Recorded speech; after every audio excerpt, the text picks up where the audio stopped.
Esto no puede ser real, susurró la mujer. Pero todo empeoró cuando la puerta se cerró. Advertencia.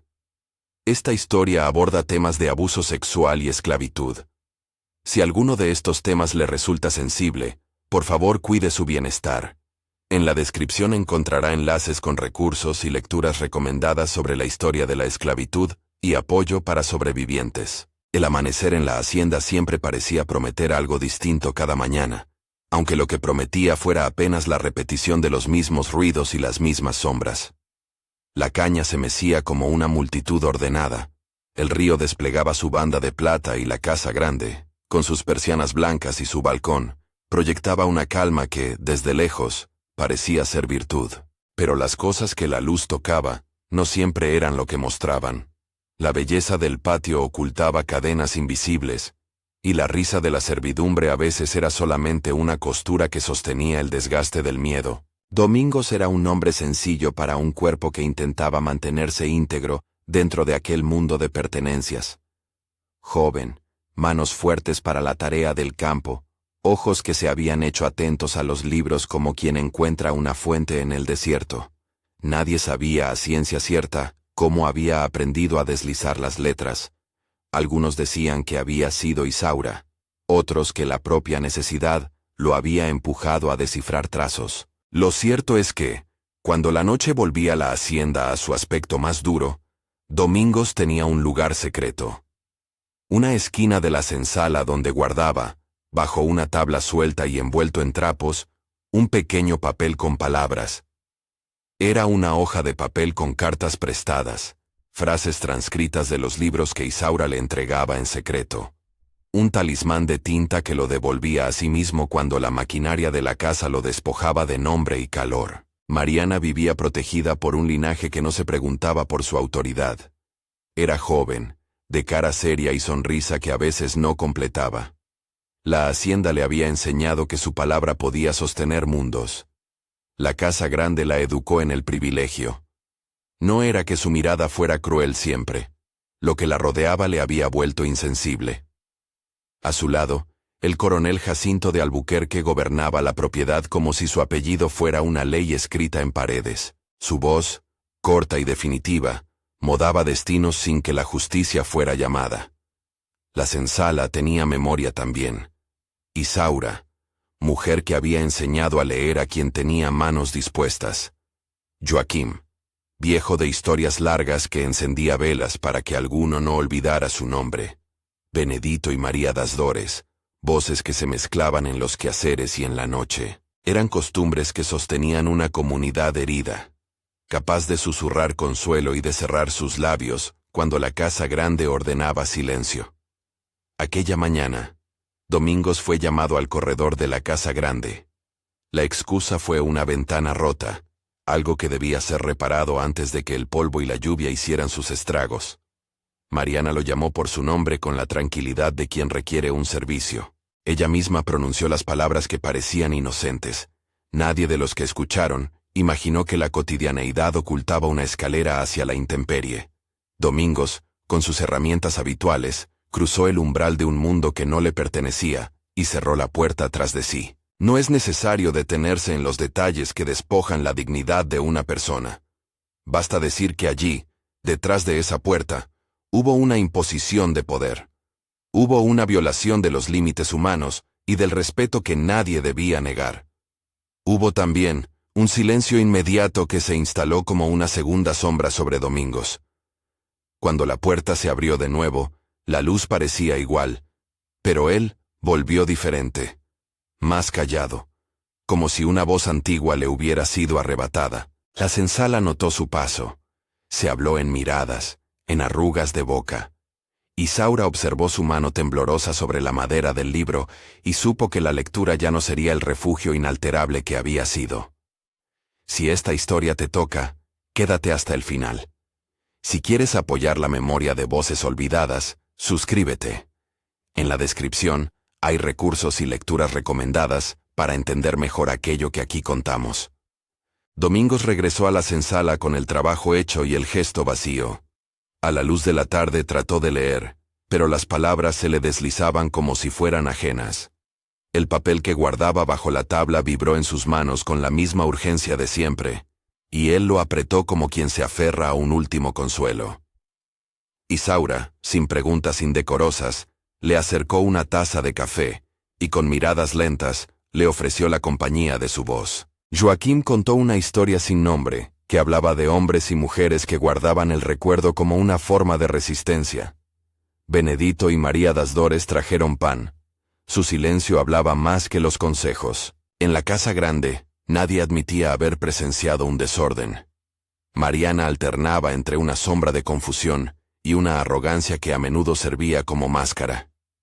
La vida dentro de la hacienda hizo lo suyo. Los que tenían poder protegían la imagen, y los que no la interrogaban por sus fugas. Sin embargo, una decisión que parecía menor, comenzó a tomar forma cuando, con el paso de las semanas, la barriga de Mariana se volvió evidente. La señora de la casa, joven y de rostro tenso, se movía con pasos que no podían detener el rumor. Para el coronel, la situación no era solamente privada. Era un asunto de orden, de honor y de control. Su primera intención no fue buscar justicia, fue preservar aquello que, en su lógica, mantenía la casa en su lugar. Las sospechas, como las sombras, se extendieron con rapidez cambiante. Preguntas sin respuesta rondaban las paredes del balcón y las voces que quedaban se arrugaban de miedo. ¿Quién sería el responsable? ¿Qué decía la comunidad? Los hogares de la Sensala comprendieron pronto que la exposición podía costar caro. El descubrimiento de un crimen podía significar castigos mayores, represalias y nuevas expulsiones. En ese aire, el silencio parecía ser una estrategia de supervivencia colectiva, aunque fuera terrible en su costo moral. Domingos vivió ese tiempo como si fuera un adorno roto. Aún tenía nombre, pero la posibilidad de ser tratado como alguien con dignidad se volvía remota. Cada mañana llevaba sus herramientas, saludaba con la misma voz, y por las noches guardaba el papel en el mismo sitio. Isaura insistía en leerle en voz baja, en devolverle las palabras una a una como quien recomponía un retrato. Joaquim rezaba con frases que no pedían misericordia sino memoria. Encendía una vela y decía que recordar era una forma de habitar el porvenir.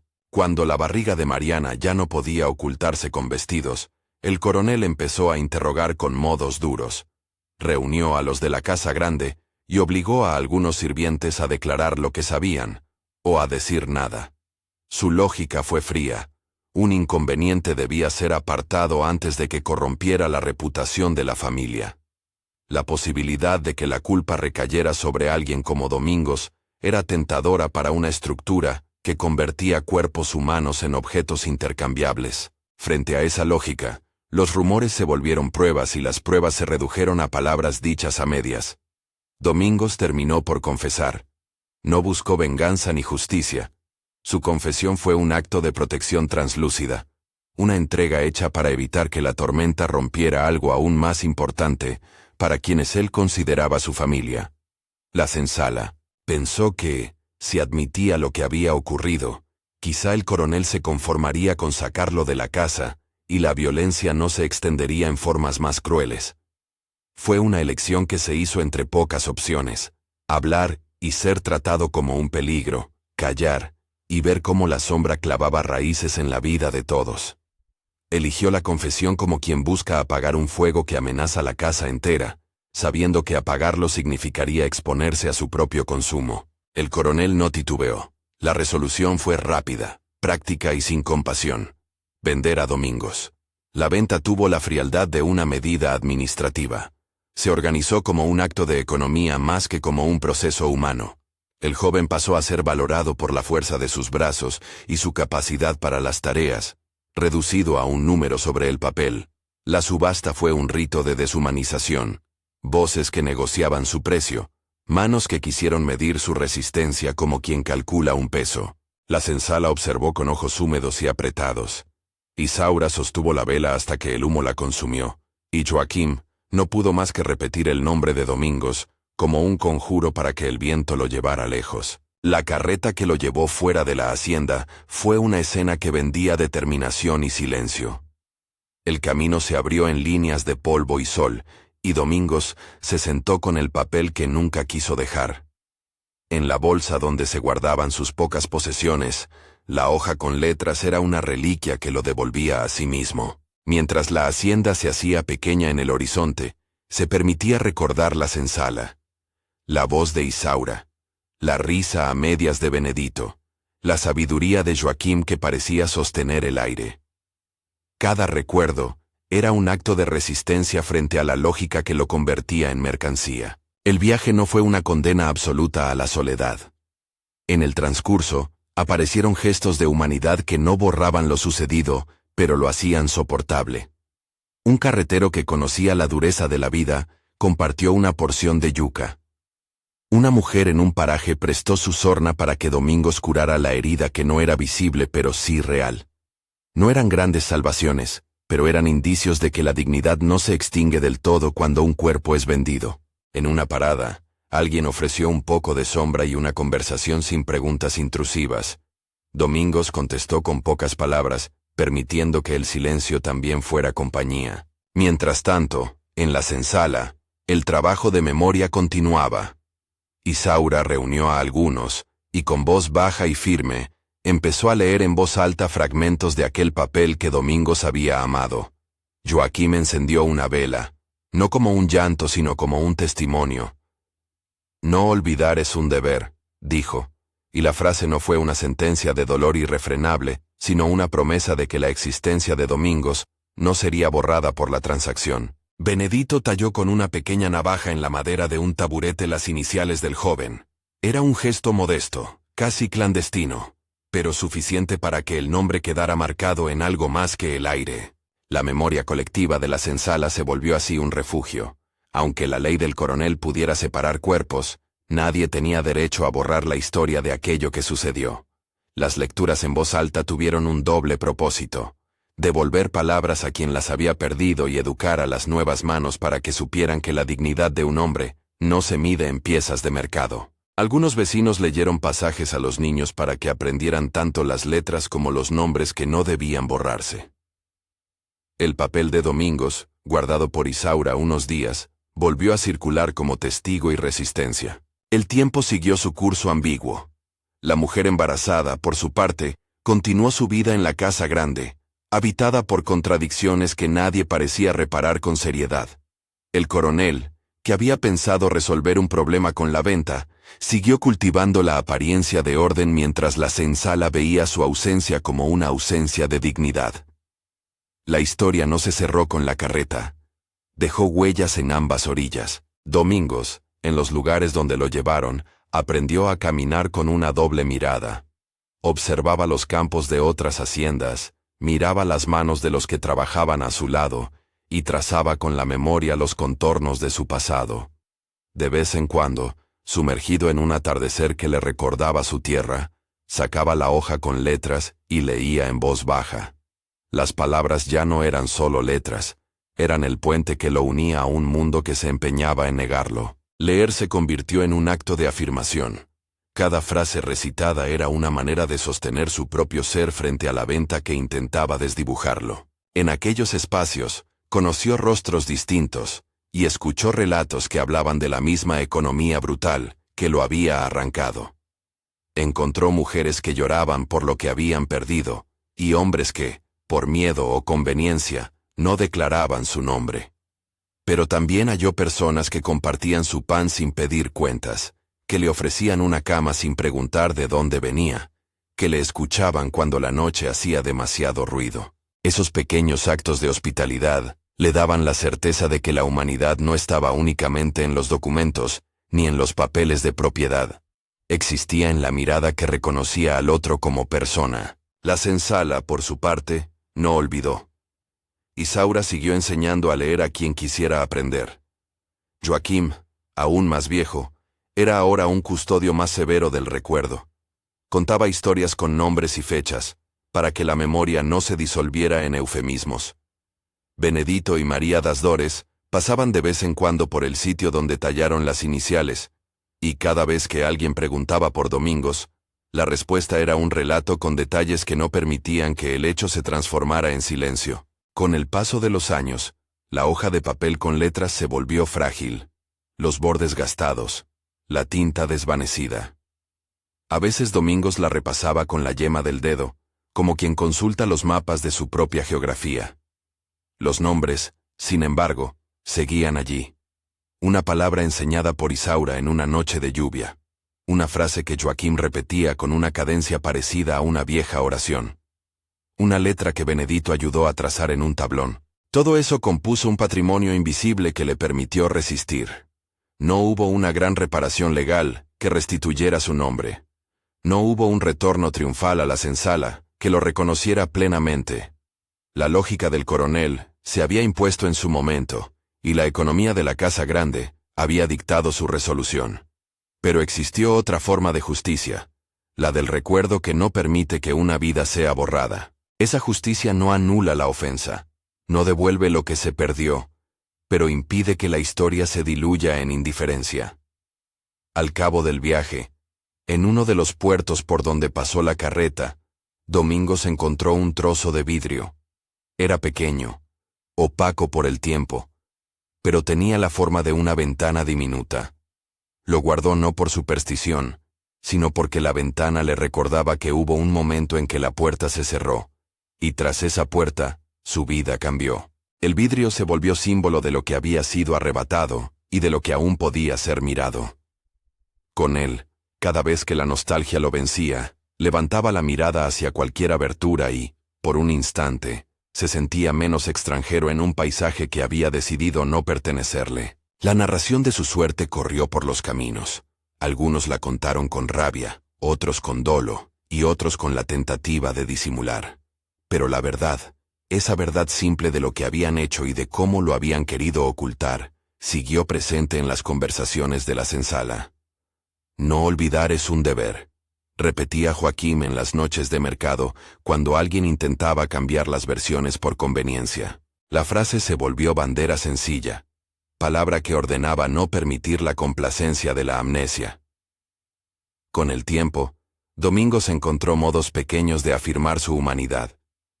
Enseñó a leer a 2 niños en una parada donde quedó un poco más estable. Les habló de la importancia de las palabras y de la obligación de nombrar los hechos. No lo hizo desde la revancha, sino desde la certeza de que quien conoce su historia puede evitar repetirla. En la manera en que compartía aquello que sabía, se le vio recomponer el tejido de su identidad. La hoja de papel que había sido su talismán, quedó, al final, en manos de Isaura, quien la guardó como un relicario, a pesar del paso del tiempo. De vez en cuando alguien preguntaba por Domingos y ella mostraba la hoja, la arrugaba con cuidado, leía en voz baja una línea, y decía que el nombre del hombre seguía vivo. Esa práctica de memoria era, acaso, la reparación más posible en una época que no contemplaba otra forma de justicia. La imagen final que quedó en la senzala fue simple y potente. La ventana diminuta de vidrio apoyada sobre el tablón donde Benedito había tallado las iniciales, y la vela que Joaquín mantenía encendida en las noches de recuerdo. Era un acto simbólico, sí, pero también un contrato con el porvenir. No permitir que ninguna puerta, por cerrada que estuviera, borrara del todo a quienes habían sido violentados. La metáfora se volvió un principio. Aunque la puerta se cierre, la memoria abre un lugar donde se nombra y se cuida. Esta historia no busca consolar con finales milagrosos, ni prometer restituciones que no ocurrieron. Es la crónica de una humillación que la economía del poder intentó cosificar y del modo en que la gente en la senzala, a través de la lectura, la memoria y pequeños actos de humanidad, mantuvo la dignidad de quien fue vendido. Domingos no encontró justicia formal, pero halló en el acto de recordar una resistencia que lo acompañó y que obedeció a una ética comunitaria distinta de la del mercado. Si esta historia te conmovió, suscríbete y revisa los enlaces en la descripción. Allí encontrarás lecturas recomendadas sobre la historia de la esclavitud, estudios sobre memoria colectiva y recursos de apoyo para sobrevivientes de violencia sexual. Compartir y consultar esas fuentes es una forma de sostener la memoria y de contribuir, aunque sea en pequeña medida, a que estas voces no se pierdan. Antes de apagar la vela de esta narración, queda la imagen que queremos que lleves contigo. La hoja con letras, arrugada pero intacta. La ventana diminuta que Domingos guardó como recuerdo. La puerta que una vez se cerró, y con su cierre sembró una cadena de consecuencias. Y la frase que Joaquín repitió hasta convertirla en mandato. No olvidar, es un deber. Que esa obligación colectiva nos encuentre dispuestos a mirar, a recordar y a sostener a quienes la historia ha intentado dejar en silencio.